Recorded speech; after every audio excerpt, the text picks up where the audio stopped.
Did you go? No, but I have seen it. It's out in the channel.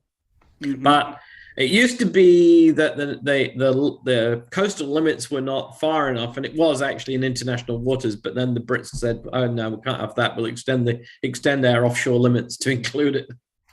Right. Can't have you having fun."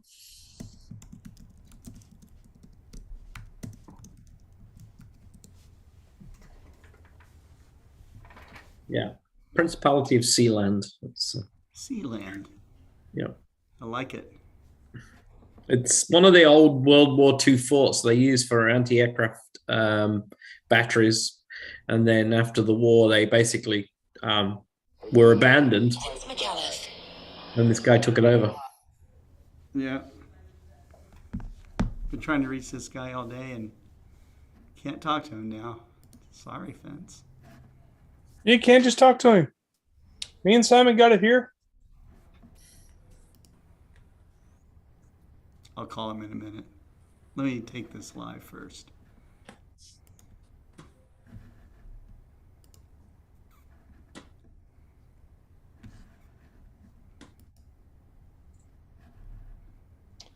Do do do do do do do.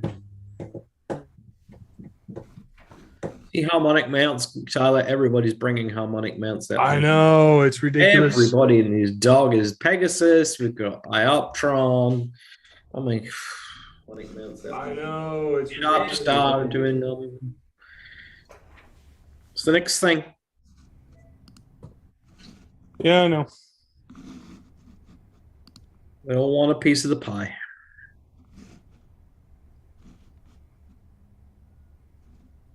Problem is, they all offer the same sort of thing, so it'll just be a price war, right? Who can get it lower? All the better for the customer. Mm. Better to offer quality and features and offer something different. It's always got to be something different. How about all of that and low prices? Low prices. Yeah, people like that. You'd be like Tyler on his Amazon show. Buy this. No, wait, there's more. There's more. Yeah, for only 15 easy payments of Yeah. 1,000 payments of only $1. Yeah. Mm-hmm. For just 99 cents, you can have this. You're right. But wait. Buy this and get this free.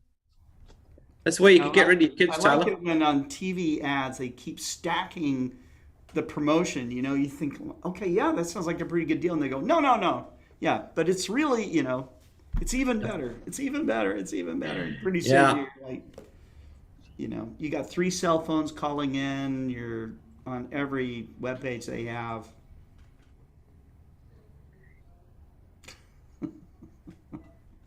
It's like, and then you realize, wait a minute, slow down. Yeah. Slow It's like down. QVC here, QVC TV, which is quality, value, and choice. It's called QVC. Oh, yeah. We have QVC here, too. Yeah, I think they're global. Yep. They're in many countries.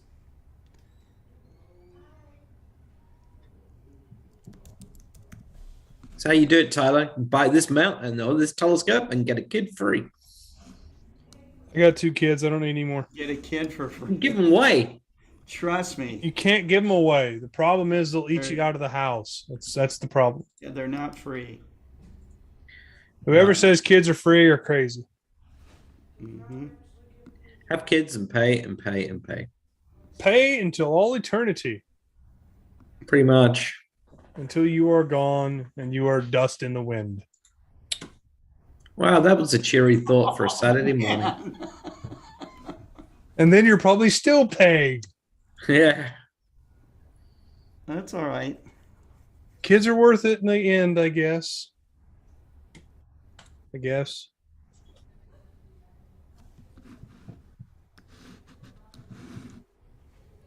They're worth it.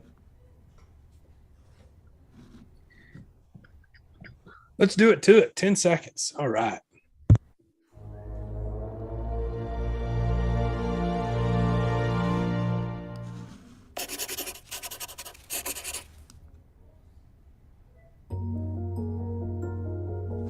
At the end of 2017, a galaxy 236 million light-years away began a rare and dramatic transformation. It's an event astronomers are still puzzling over, one set off by changes near its central black hole. They first explained this as a tidal disruption event. That's when a star wanders so close to a supermassive black hole that it's torn apart.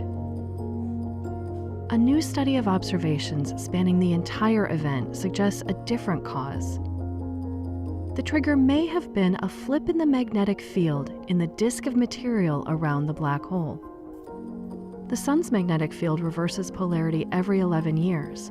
On longer timescales, even Earth's magnetic field flips. Starting in December 2017, the galaxy began to brighten in visible and ultraviolet light. The source of this brightening appeared to be the disk of material around the supermassive black hole at the galaxy's center. It peaked 3 months later at nearly 100 times its previous brightness. That's when regular monitoring with NASA's SWIFT satellite began. As the visible and UV brightened, X-rays from the galaxy dimmed. By August 2018, the higher energy X-rays had disappeared completely. A few months later, the high-energy X-rays came back, even brighter than before. They returned to normal within a year. These X-rays come from a cloud of super-hot particles near the black hole. It's a feature called the corona, which is formed by the strong magnetic field. The lack of higher-energy X-rays means that this structure was essentially gone. Based on observations from SWIFT, Europe's XMM satellite, and ground-based optical and radio telescopes, here's what may have happened. The visible and UV flare results when the flow of matter into the black hole increases. This may have started when the magnetic field in the disk's outer regions began to flip. The weakened magnetic field can no longer support the corona, which vanishes. The flipped magnetic field gains strength, restoring the X-ray corona, but the inward flow of matter is still high, so this emission is stronger than it was before the flare. Finally, the corona and disk return to their states before the flare, now with a flipped magnetic field. Rapid changes in UV and visible light have only been observed in a few dozen active galaxies like this one. But this is the first time X-rays have been seen to drop out as other wavelengths brighten. These surprising events offer a tantalizing glimpse at the extreme forces at work near an actively feeding supermassive black hole.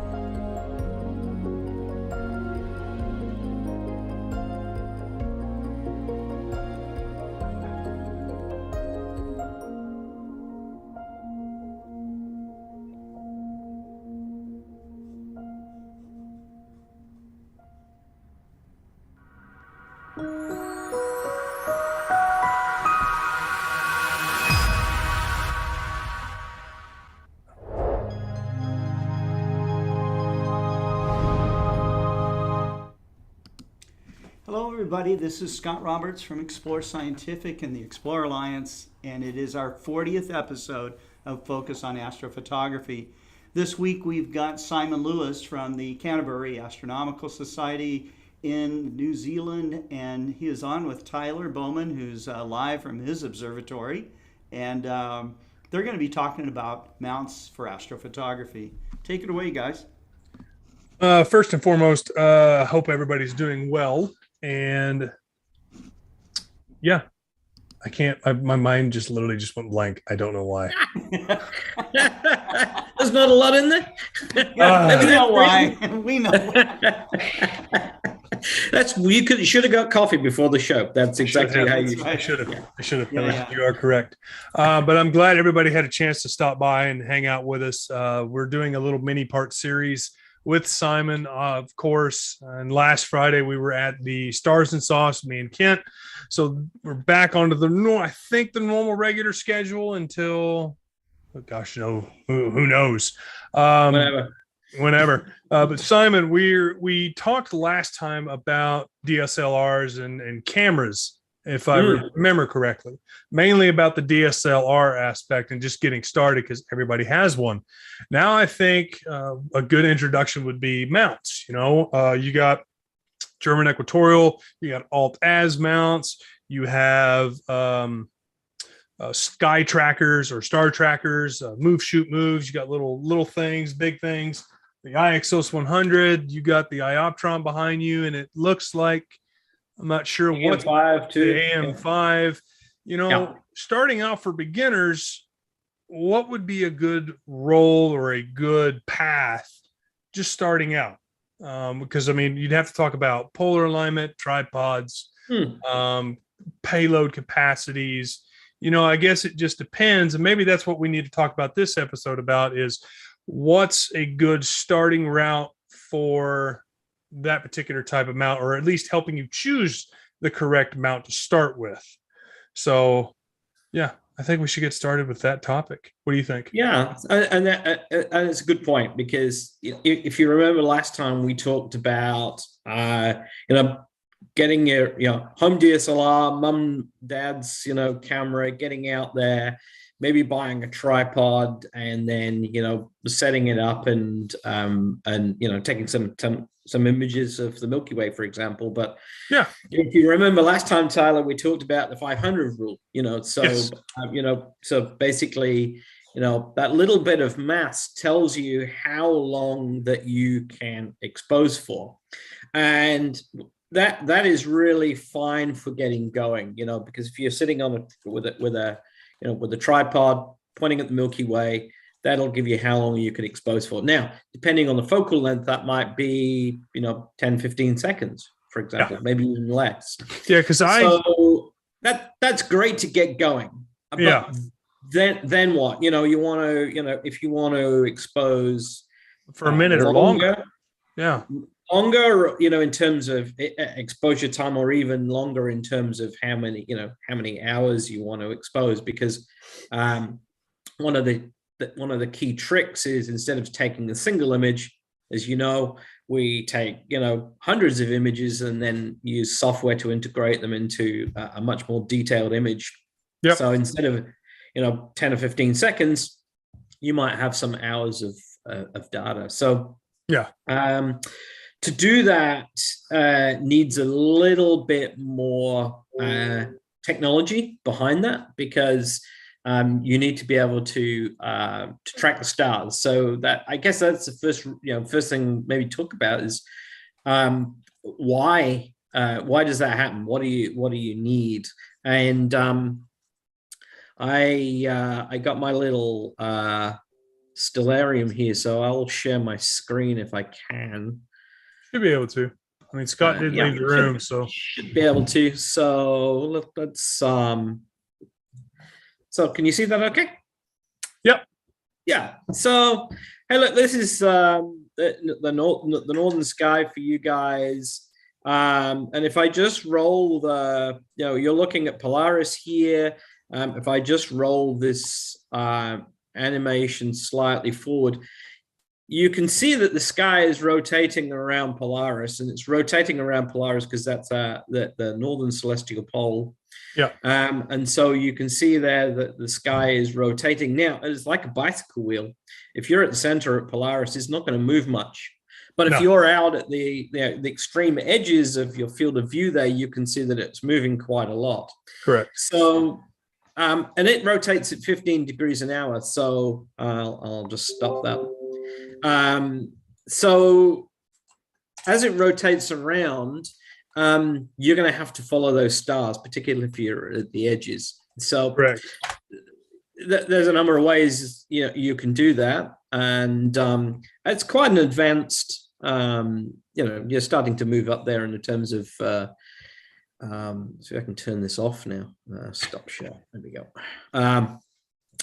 So it's a little bit more advanced. It's the next step. So you can play around with the camera, you can play around with the tripod, but at some point, if you get into it and you find the bug, then the next step would be to look at something that tracks the stars. Now there are a few ways of doing that. You get a star tracker, which is basically a very simple mount that tracks the star movement, the sidereal rate of the Earth as it moves across the sky. Most of those are pretty simple, and you can get different kinds of them. And then beyond there, if you want something that has a bigger payload, you can carry larger telescopes and track more accurate for longer hours. Then you potentially would then look at an equatorial mount. Some people only buy a star tracker and they never go beyond that, and because they only want to focus on, for example, Milky Way shots, or if you want to start loading up a telescope and do deep sky with longer focal lengths, then a lot of people might migrate to that later on, or use an intermediate step. As remember, if you talked about last time, some of the best ideas is baby steps. Yep. Get your camera, maybe buy a star tracker, learn some techniques there, learn what polar alignment is, for example, which we'll talk about in a bit, and stacking and integration and processing, and then work it from there. So there are different ways of doing this. So I, as always, I just prepared a little bit of a slideshow. Now, you mentioned, obviously polar alignment, but tripod. Sometimes the level's not always ground. Is it always best to have a level tripod to get the best tracking, I guess? Yeah, you should always try and aim to be relatively level. For small star trackers and wide field imaging, then some inaccuracy in level is okay. Once you get to equatorial mounts with longer focal lengths, then you do try to be as accurate as possible, but it's not it's not something that is going to kill you on day one, for example. So now how crucial is polar alignment, would you say? Everybody always tells us when you're doing, when you get to the big boy mounts, that polar alignment needs to be pretty good. So you don't get star trails. But what about star trackers? Can they, because most of them only track in just one ascension or right ascension. Does it have to be just the latitude pointing in north, or do you want to get compass aligned? So let's just run through this, because we're kind of jumping ahead of ourselves and getting into some details. So like the star trackers then. So what is a star tracker? Well, if I show you these two here, there's a number of these on the market, and they all kind of go in the same kind of style. They're all trying to achieve the same aim. So if you look at the Ioptron one here on the left-hand side, what Tyler was intimating to there is there are basically two axes. If you can imagine, a normal tripod would have an up, down, and a left and right, what we call altitude and latitude and elevation, for example. So some people call it different things. So it's going to go up and down, and it's going to go left and right. Now, the stars are moving in an arc. So if you want to track a star fairly accurately, if you've got a normal tripod, you would have to move left and up, or right and up, or right and down, depending on which part of the sky you're looking at. That's two movements because you're tracking an arc. So to get around that, they use an equatorial style mount, which means that basically this axis here, this long axis, is what we call the right ascension axis, which is, if you can imagine that the center of the mount here, where this Ioptron logo is, and the black cap at the back and the little hole at the front here, that's going to line up with the pole. And then the whole counterweight and the head where the camera sits, you can see the camera on this one here, this would rotate around to follow the sky. So that's and this is called the right ascension axis. The other axis, this axis at the top, which is left and right of the pole, is called declination. And basically to get to your particular target, you're going to rotate around in right ascension and left and right of the pole in declination, in simple terms.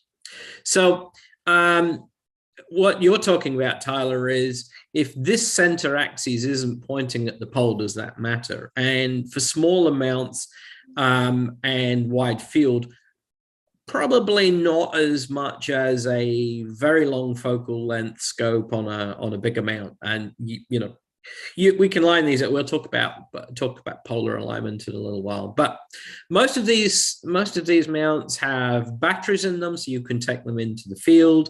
The camera sits on the top, and sometimes they have a counterweight or have a counterweight kit so that you can balance larger cameras. So if you have a very large DSLR with extra batteries and things, then you can balance those out. Some, for example, have ball mounts on the top as well, so you can rotate the camera around, but it's still aligned to the pole here. So one of the things that you need to be looking at is that the pole itself is your latitude. So, for example, in the south here, I'm 43 degrees south. So between the ground and the celestial southern pole is 43 degrees. So this equatorial base here has a little knob and an elevation so that you can set your latitude adjustment here, so you're pointing at the pole. So that's the first thing, you've got to find that. And then you've basically got to align the mount so that it points at south. Now, there's a few ways of doing that. For wide field stuff, you might get away with putting this on the ground and using your Mark 1 eyeball and lining it up for there. You might get away with a compass, but invariably, that if you want to do much longer exposures, then you need to start thinking about aligning to the pole much more accurately. So what are the pros and cons of these star trackers? Well, they, as we said, they only rotate in one axis tracked. They have a limited payload in terms of what you can put on them. And most of them do have batteries and things, so you need to think about power, etc. Whereas a normal tripod, you can just throw it in the car. You don't need to start thinking. So they're a little bit more complex. But what they give you is the ability to load up your camera and take much longer photographs with longer focal lengths, without star trails. And also you can align on an object in the night sky and it will track it around for hours if need be.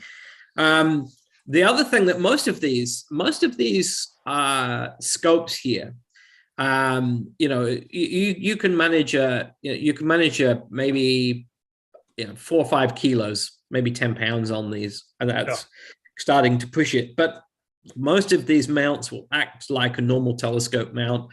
They have guide ports on them, and that's another program to talk about is auto guiding.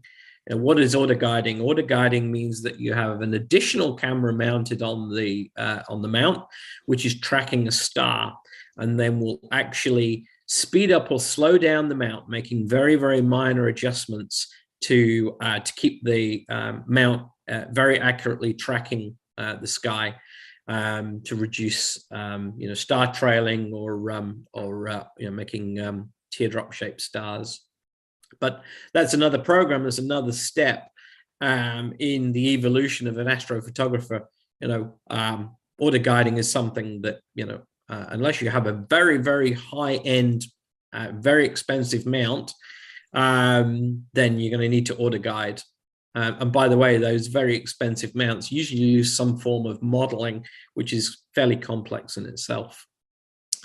These star trackers are relatively low cost, mostly maybe around $1,000, for example, for a star tracker.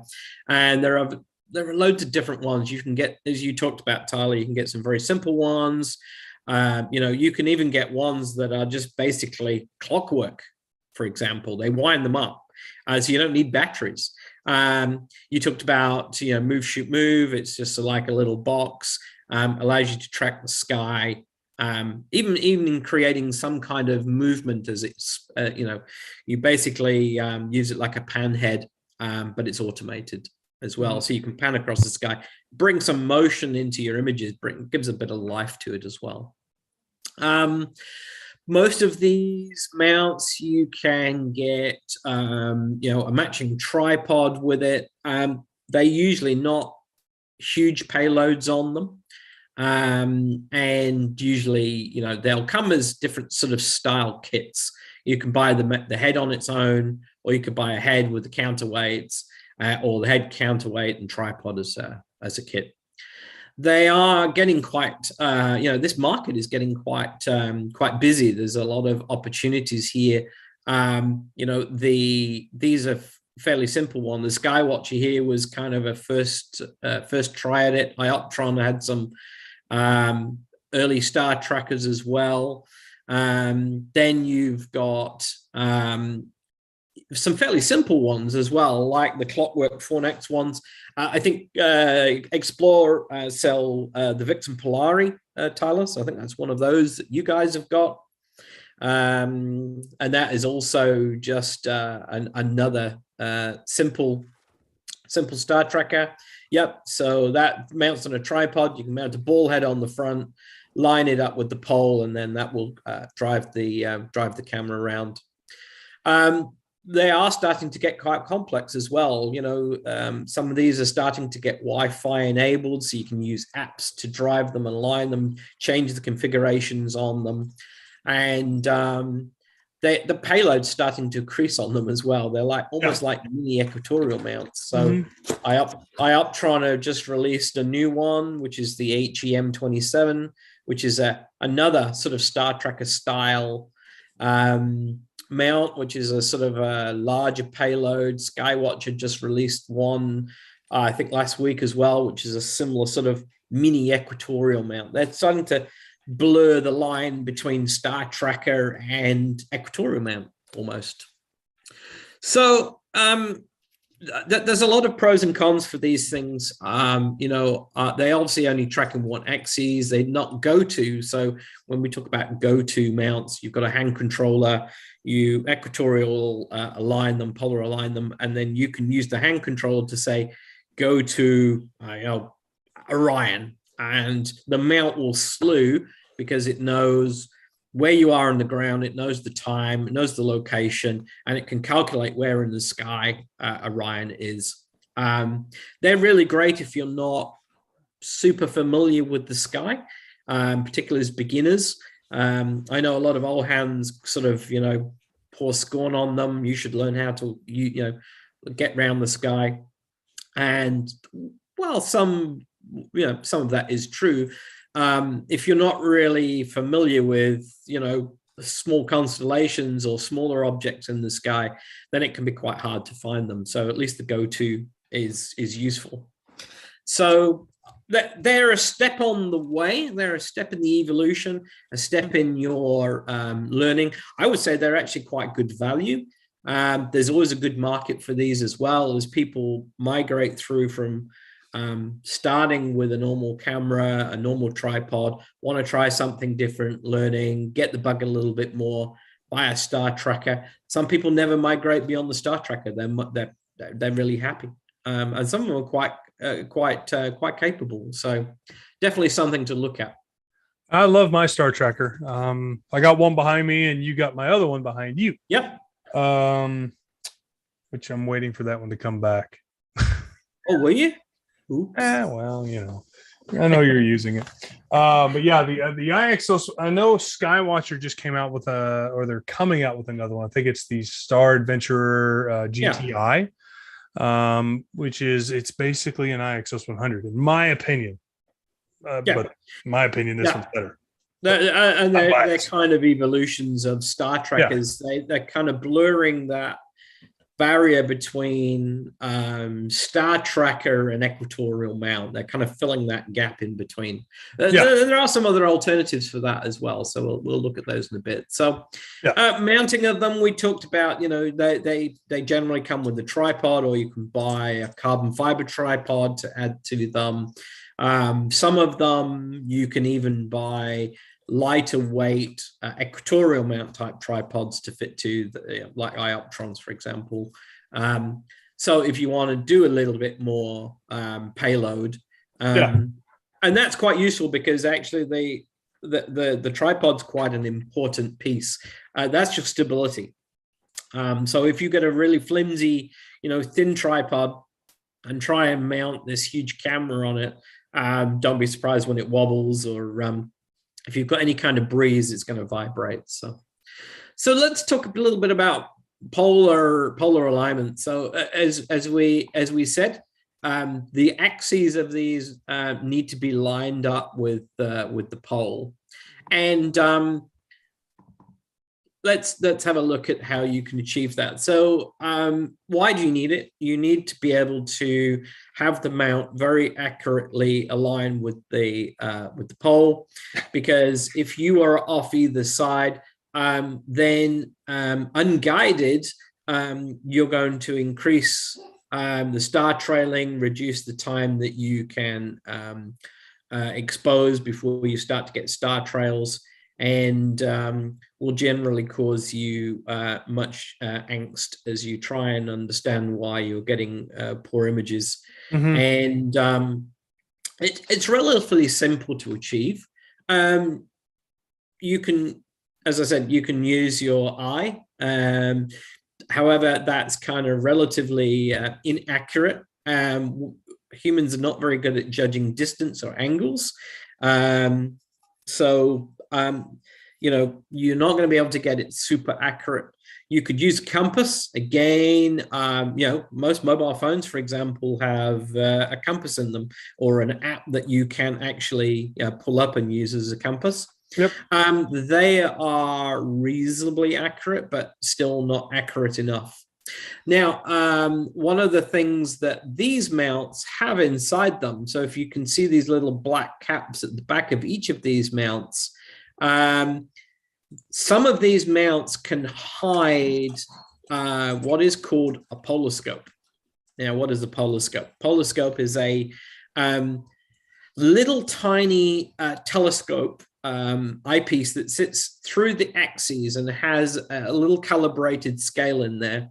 And using either an app or the calibration scale inside the polarscope, you can work out where the pole should be, and then you can adjust that to the time, and then align the pole star over the coordinates in the polarscope. At a very simple explanation. They're not super accurate. They can be extremely frustrating. You are very lucky in the northern hemisphere that you have this very, very big bright star at the pole. If you're in the southern hemisphere, you're fresh out of luck. In the south, we have a big black hole where our celestial southern pole is, with no bright stars. Sigma Octantis, which is Polaris Australis, is very, very dim. It's quite hard to find. It's in a very dim asterism as well, a pattern of stars that you need to look for. In the south here, you basically throw a polarscope away. It's just a lesson in frustration. And these days, technology can help you there. And so the polarscopes usually, if you buy an equatorial mount in the south here, it's probably likely now that you won't get a polarscope with it. And most modern mounts now are starting to move to electronic means to polar align, which is absolutely fabulous, and we'll talk to that in a second. So, sorry, Tyler, go ahead. No, you're good. I just said okay. That was it. Yep. So polarscopes are usually fitted. They are a physical means of alignment, compass, eyeball.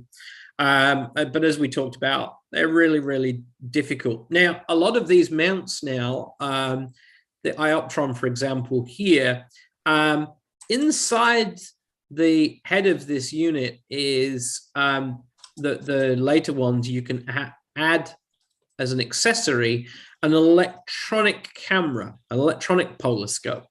You don't have to look through it, but you can connect it to a PC, and you've got an app on there that will help you polar align. Now, there are a number of ways that these can be done.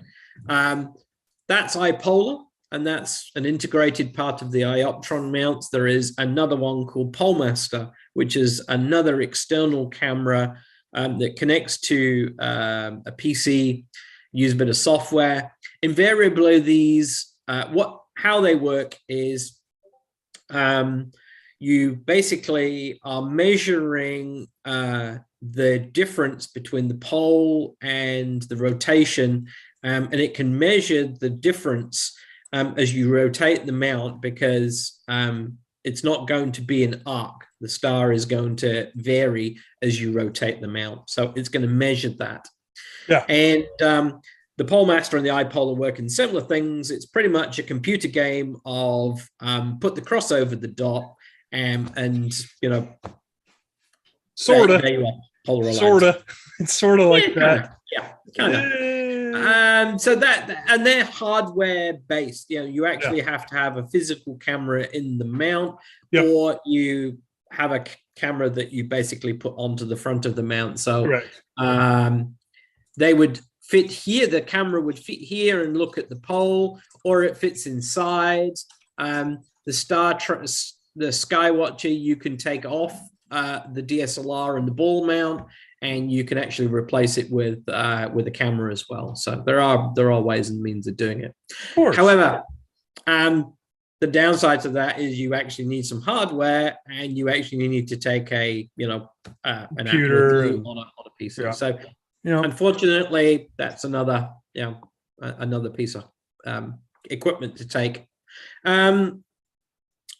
The other way is, you remember a little while ago we were talking about auto guiding.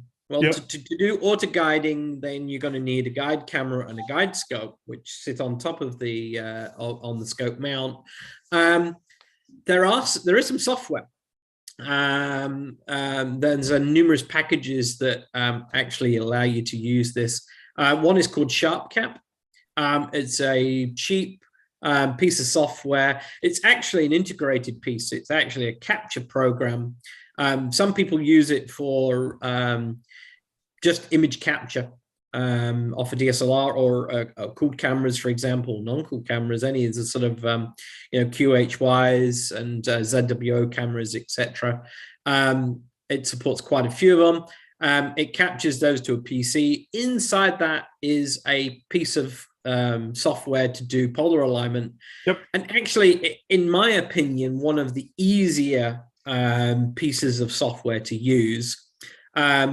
It will even tell you, which direction to go. You need to go left by this amount, or up or down by this amount.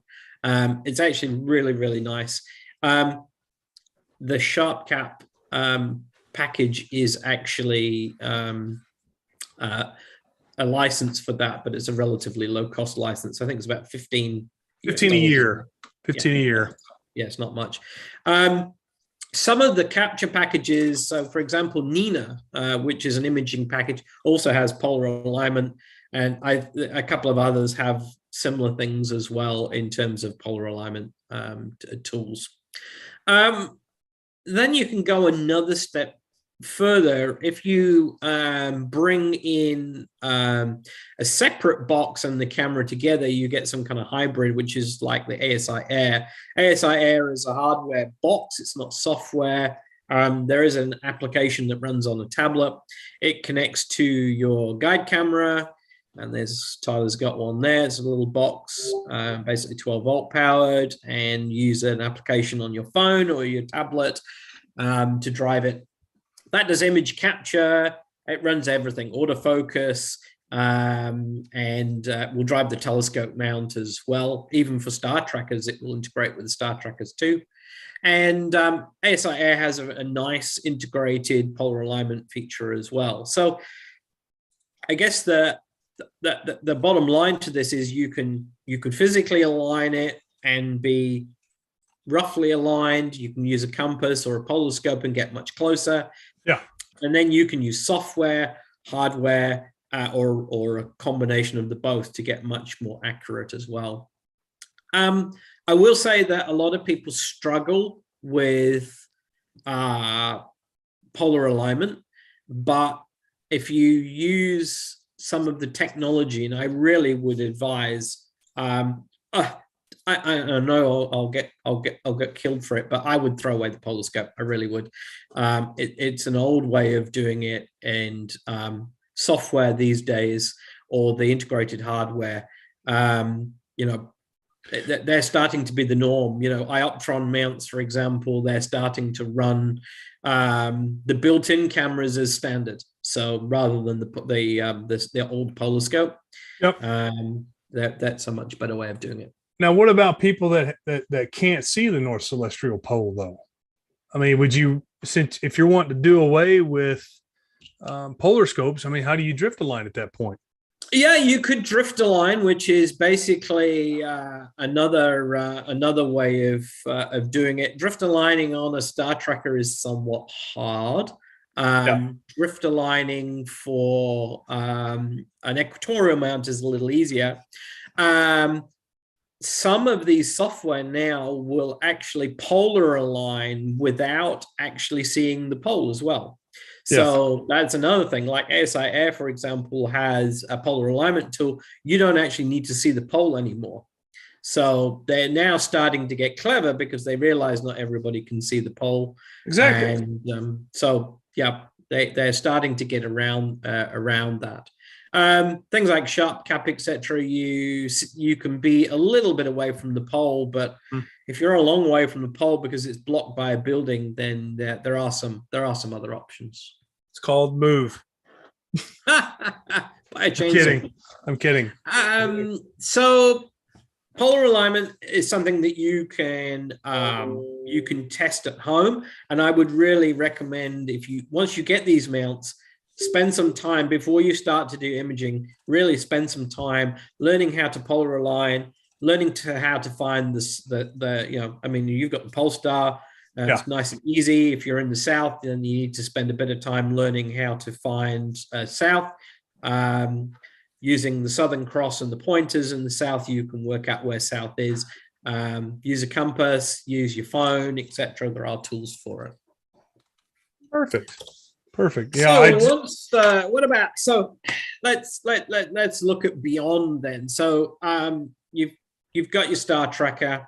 Mm-hmm. You've played around. You've got a DSLR, or you've bought a small telescope, and you want to go bigger, longer. Longer focal length, or exposed for much longer periods of time. So what is next? Well, these trackers are like mini equatorial mounts, but usually only tracked in one axis. So the next step up would be to buy an equatorial mount. Now, I could dedicate a whole show or more to the market of equatorial mounts. There are so many styles, sizes, shapes, payloads, ones that use different styles of motors. The interface into them can be anything from a no hand controller like the AM5, which has just got a small joystick style hand box, all the way through to like a Vixen mount, which has an LCD TFT panel in there, or even more modern now like the ASI Air, where you actually use your phone and your tablet and do away with the hand controller, almost completely. So it really depends. You need to think about what you're going to want today, what you're going to need in the future. I can guarantee that you will grow. So the mount that you buy today, don't consider the mount you buy today to be a a forever mount. You will grow and develop as an astrophotographer, and you can consider it's like, you know, you want to be a racing car driver, but you know, you're not going to go out and buy that Formula One racing car as your first car and your only car. You know, you need to learn to drive. So, you know, you're going to get that Toyota Prius and, you know, drive around in your little small car, learn, you know, and then move up through the intermediate range. And then, you know, one day you will buy the Ferrari. But, you know, and that's the way I look at astrophotography and mounts. What you buy on day one will not be the, you know, once in a lifetime kit that you buy. No. You will develop. Unfortunately, it is a curse. It is a big hole, and if you get into astrophotography, there is very little way out. It's a fantastically addictive hobby and very enjoyable, but one where you're always looking for the next gear. So let's look at the sort of different ranges of mounts. So the lighter weight stuff. So we've got two mounts here. You've got your one of your little Explore Scientific Exos mounts. This moves in 2 axes, unlike the Star Tracker, for example. So it's going to move in right ascension on this axis here. This is the long one. This is going to rotate around, but it will also move left and right of the pole using the declination axes, which is this and here. You're going to have a hand controller. Tyler, you know, you can use an app for this as well, or a tablet, etc. So you've got varying ways of controlling it, and you know, you've got all the normal features of the mount. You know, you've got the latitude adjustment, elevation adjustments. You know, you've got the movement left and right as well in there. There's a decent tripod to it. Counterweights, again, you've got counterweights to offset your load, so you can control some small telescopes with this as well. And that's a good little starter mount, something that if you wanted to control and build an astrophotography rig that is more advanced than a Star Tracker, that would be a good entry. So then, you know, you start to build up in terms of payload, but the facilities on the mounts and the features on the mount, pretty standard. So this is an Ioptron mount. This is a CM40. It's a little higher payload, but it's got the same features. It's got this right ascension, the RA axes. It's got a deck axis up at the top. You can adjust physically adjust the mount, you know, left and right using the adjustments here. You've got an elevation adjustment in here as well. Got a tripod, got a counterweight, you know, it's got guide ports, all the normal stuff, Wi-Fi, etc. And so the features that they offer, once you get into this range of mounts, are relatively the same. It's only about accuracy or payload capacity that you're thinking about. Yeah. So if you want to go longer, more accurate, you know, longer focal length, longer exposures, bigger payloads, then you can move up the range in here. So you've got your PMC8s here, which is your basically your control system for your Explore mount. So this is which mount was this one again, Tyler? I'm not familiar with the range that you've got. Hang on, my computer lagged out. That's the Exos 2 with PMC8. The payload capacity is 28 pounds. Yeah, on that one. It does come with 2 counterweights on it, though. You're able to control it with a Windows system, an iPad, eventually an iPhone. And that's what's surprising to me more than anything is all these mounts are getting more technically savvy, but yeah, that hand paddle will always remain. Well, yeah, to a limited extent, we're starting to get to a point now that with the development has been slow. I think, you know, people are realizing that, you know, the iPad, the Android tablet, the phone, you know, is offering the capability to put more features into the mount, more user interface into it. And Now, that's what I like about our products. I mean, we are working on a phone app to control everything with the phone. And it's going to be real nice.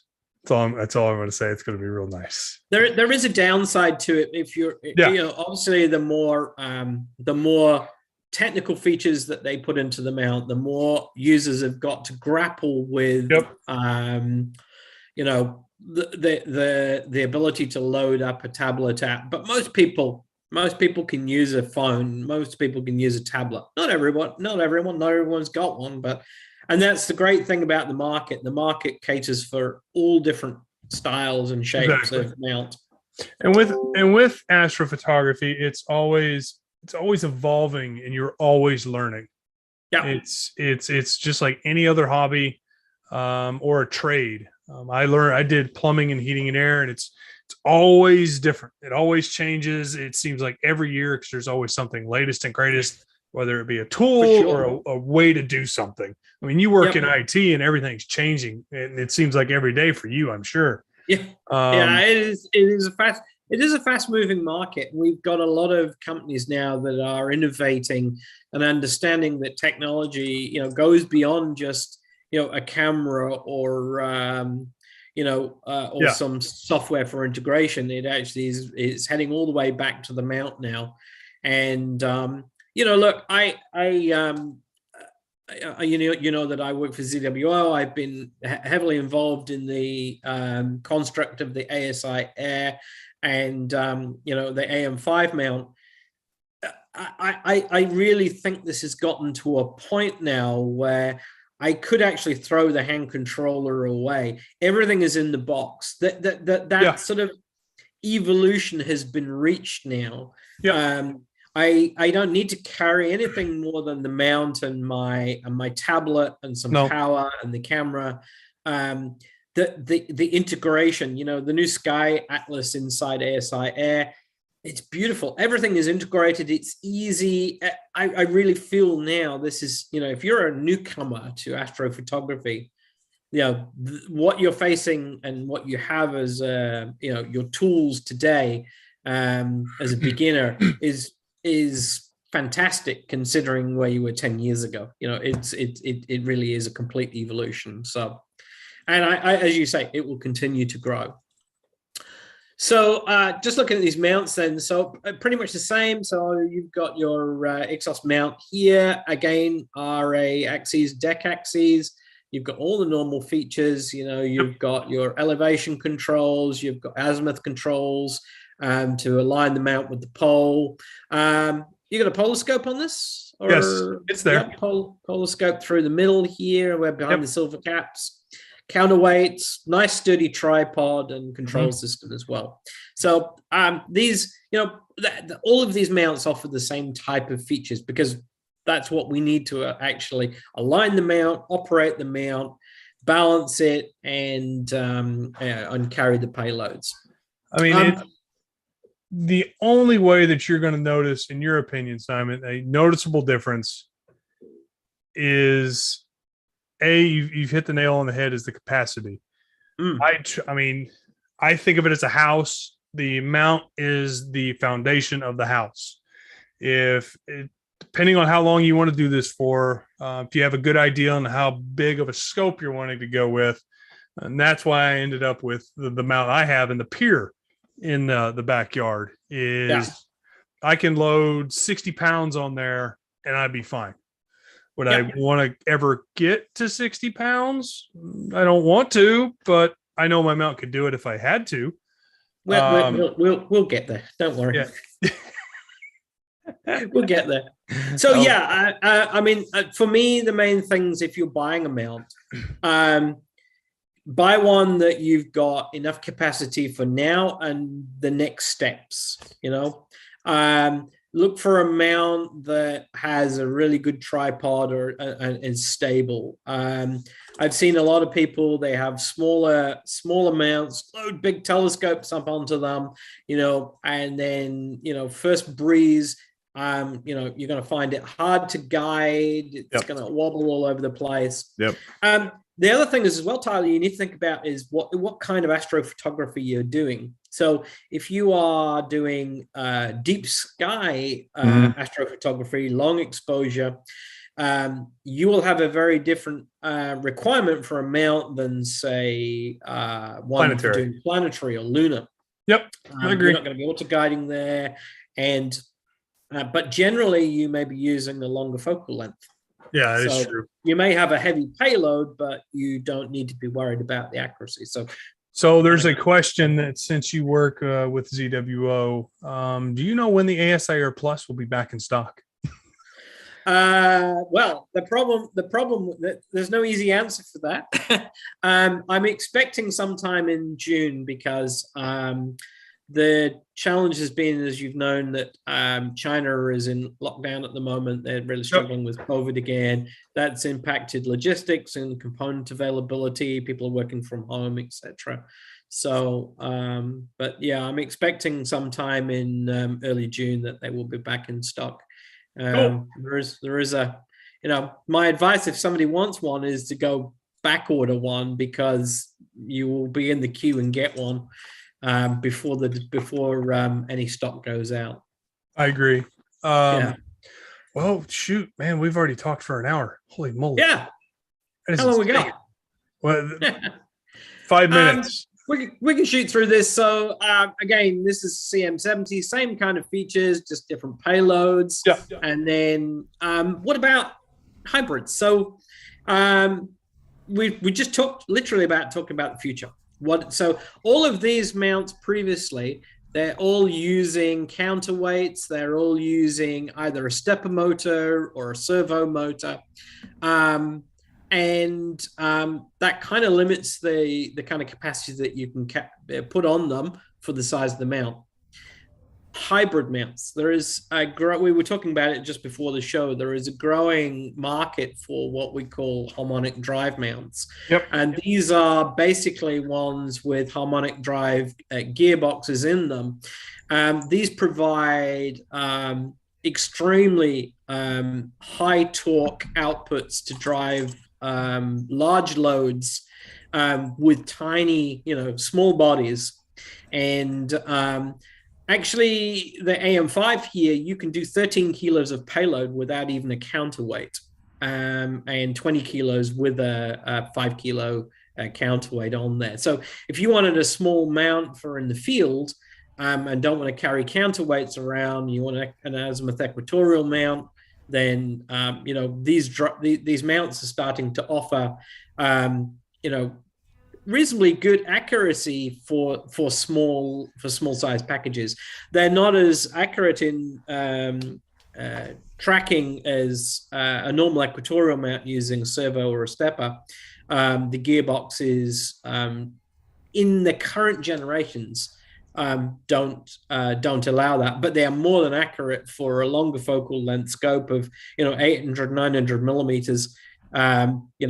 Up to 20 kilos, you can track them quite accurately. They do auto guide as well, so they're all most of them are offering the same facilities, but tiny packages.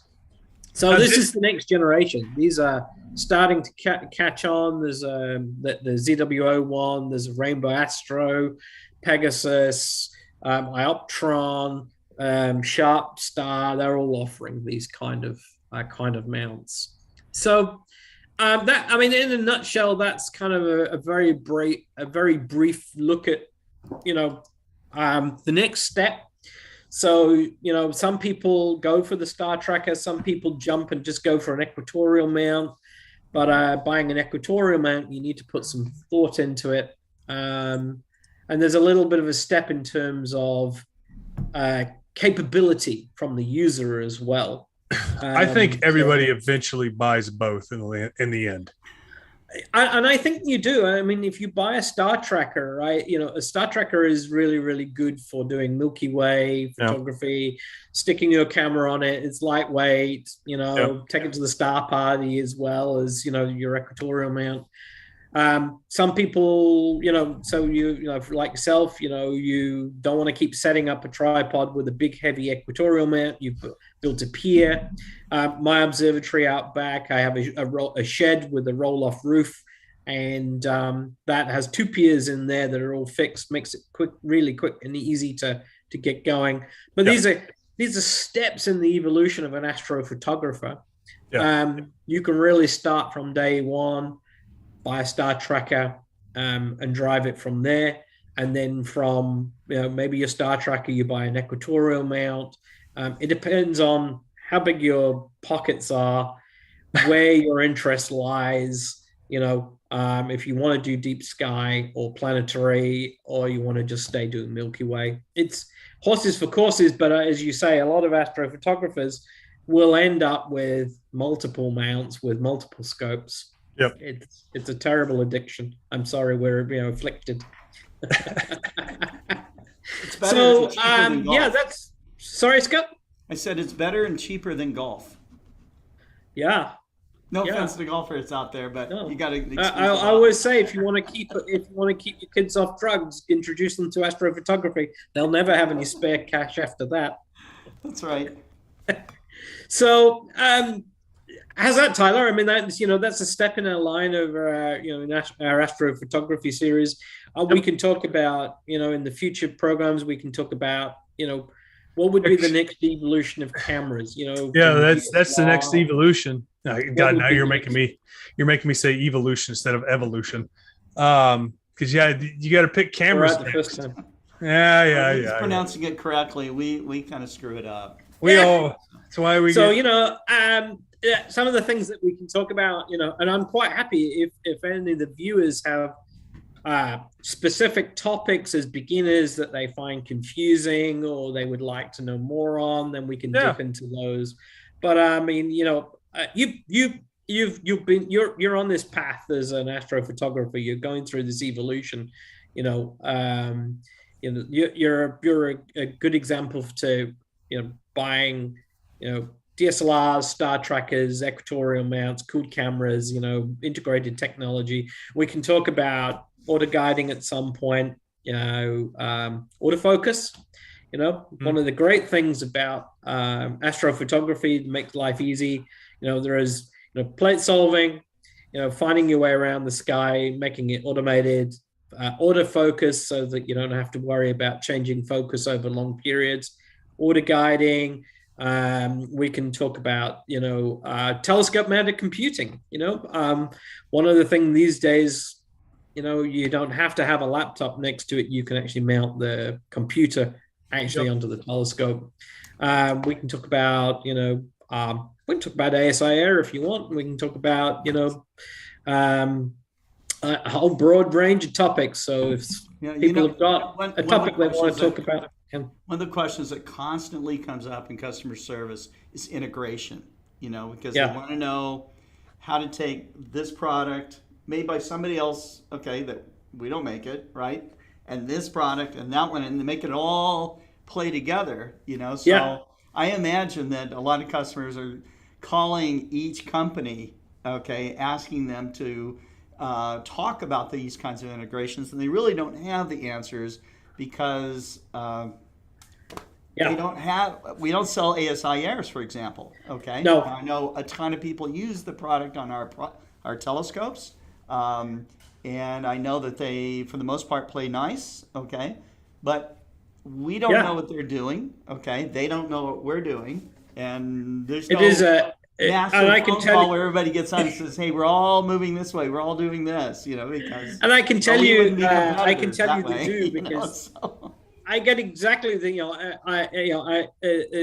I run, I'm a member of the support team at ZWO. Yeah. We get the same questions. How do I get ASIR to run with, the Ixos 2 mount, and how do I make it work with this camera, or, how do I get my Canon to run with ASIR, so it's those kinds of questions. I think if, I would put in a suggestion to do a show about some of the most challenging integrations that there are, that you know about. What adapters go with this stuff? That's a good one. Always the one that adapters. call. Will Adapters. that be the title of the show? What adapters go with this stuff? Adapters 101. I call it astrophotography Lego. Yeah, there we go. Yeah. Because it is. All right, But I mean, let's maybe see. one of the shows, maybe Tyler, we could do a clinic, and just take some calls or comments from viewers and see what kind of issues that they've got and kind of talk through the approach to them. It's really hard, and sometimes I have to go away. We get customers ringing, call in, and have a problem, and even I need to go away and research them, because even the support teams don't know. We don't know everything. Of course, we don't know everything. I don't use Explore Scientific mounts. I use their scopes. I don't use anything from Pegasus Astro. I'm not a Canon user. I don't use a Mac. So, even we use our internal skill sets to jump between our supporters to find out who can do what. Right. But even then, sometimes we have to go away and, somebody will say, how do I connect this to this? And I'm kind of like, you might invite Pekka. He's in Sweden. He is saying that he actually got his Canon DSLR running with Sharp Cap today. Well, how do you do that? Okay, that could be like a nice little 10-minute segment right there. So, Pekka, if you're interested, absolutely, we'd love to have you on the program. So. And I think that's the challenge. It's always, okay, I buy one of these, but how does it work with this? Or how do I connect that up? What cables do I need? Tyler, you and I have worked on other stuff around that as well, of, how-tos, and which bits do what. Exactly. That's the beauty part about this stuff is it's always evolving and it's never the same. You do need. It is a technical hobby, and that's one thing when I get newcomers at the observatory and they say, I want to get into astrophotography, I do warn them it's not an instant gratification hobby. If you're looking to create magazine quality images in a couple of hours, then you are going to be you just need to you need to download magazine quality images, because the web, it takes time, effort, and money. The craft is something else. That's right. Well, it's just like if I joined, got into, playing baseball, how do I knock a home run every time, Hit the ball really hard. Yeah, you got to get really, really good. It's like golf. You mentioned golf earlier on. Right? I'm not going to buy a set of golf clubs. I don't know. Turn up the club and be hitting holes in one every time I go around. Every time you go out. Yeah, that's right. I'll be digging holes. Never mind holes in one. So. Cool. So we got some topics for the next week's show. That'll be great. So cool. Got any questions? Any comments? Comments, concerns? There was one question. Is the ASI Air compatible with the Explorer Scientific mount? And yes, they are. It's really simple to do. If you end up getting one, Slither, just check back in or just email Explorer Scientific customer support or it's customer support or service at explorerscientific.com. Ask that question and we can give you the right documentation that you need. You missed an opportunity, Tyler. You didn't throw a rock at me for not finishing your video. Yeah, well, in due time. I got plenty of stones to cast towards you. Lord. Speaking of which, when's that video going to get done? Because I put that up. I gave it to you for like 6 months ago and it's still not done. What's the deal? There we go. There's the Tyler I know. There we go. Oh, my God. All right. So, the answer is yes. Call it a weekend, folks. So, yep. All Let's right. do it. So we hope that you guys have clear skies where you are. You have a great weekend. Is there any closing remarks you guys want to say? I just hope everybody has clear skies. Yep. Thanks for the invite, and we'll see you again. We'll continue on with this series. If people have got some ideas, you can email Tyler and say, this is the the problem we're having. Can we talk about this in particular, and then we'll do a little focus on it. Oh, Pekka is saying, please talk just a minute of the gain and offset values and what to think of, or what to think when setting them. That's going to be a long minute. That's not a minute, right? That's not a minute conversation. No, That's a whole show. Well, that's a write whole that- show. Write that question down. I've already 'cause gotten that's it. a show. Yeah, All that's right. going to All be right, covered Pat, on we'll the do camera it. topic.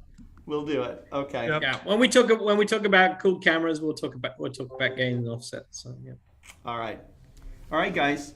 All right. Everyone have a great weekend. Thank you for tuning in this week.